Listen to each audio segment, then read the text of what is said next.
இருந்தாலும் எங்கள் கட்சியை சேர்ந்த நிர்வாகிகள் தோழர்கள் மேலே எஃப்ஐஆர்.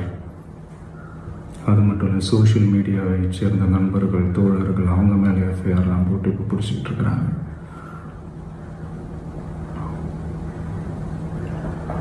சிஎம் சார்,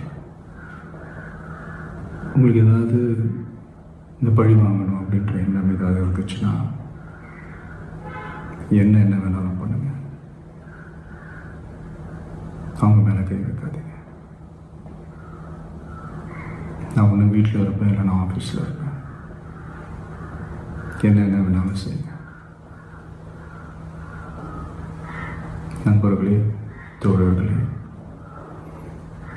நம்மளுடைய அரசியல் பயணம் இன்னும் ஸ்ட்ராங்காக, இன்னும் தைரியத்தோட கண்டினியூ ஆகும்.